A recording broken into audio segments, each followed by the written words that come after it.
start, just curious about your initial reaction and feeling toward the result. I mean, to get away with a point, I think is really good for us because we were terrible.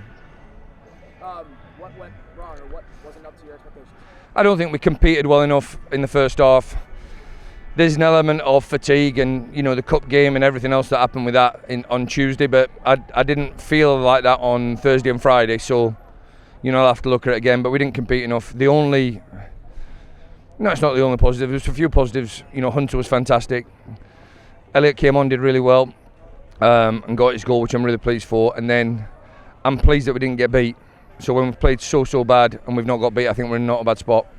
What will be the main thing you reflect on with the guys? Just the compete level or things tactically? I don't.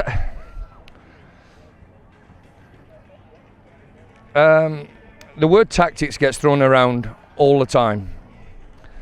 Tactics are numbers or markers on a football field. When you get on the field, it is so fluid, and movement and momentum and everything takes people in different spots. Our tactic today was to compete, put crosses in the box and try and score goals. The two wing backs never got up the field. The front men in the first half never got hold of the ball. That's not tactics. That's not style of play, that's nothing. That is an individual's talent not to do his job, and they didn't do it. And then in the second half I thought they competed a little bit better, and it just shows you that, you know, do we call it 2 points lost? Probably, maybe. But we have to go to their place and we have to take 3 points. Maybe part of the wing-back situation, you gave Logan his debut tonight. Could you just speak on him and what people don't see that made you feel like that was something you wanted to do?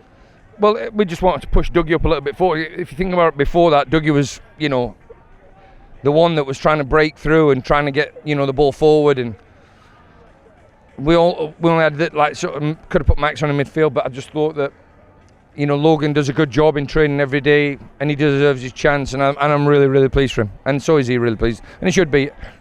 Listen, if he scores a goal at the end or sets one up, then we probably talk about tactics now. Tactically great it was, and it had nothing to do with tactics. The kid went on and did a good job, and I'm really pleased for him. You made 3 subs at halftime. Can you kind of take us into the mind of the crowd behind him?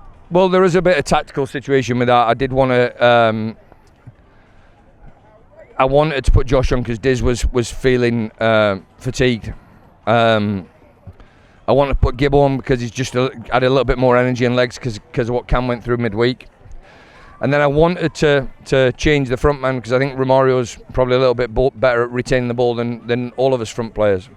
But what we tactically did was, instead of playing like 3 midfield players, 2, and then Seba in front of them, we went with Seba a little bit wider, and you know, Dougie wider, and Romario could drop into the little space that Seba's left. I wanted to play like a 3-4-3 rather than a 3-5-2 or a 3-4-1-2. You know, I wanted to get a little bit more space in that middle area for Romario to get hold of the ball.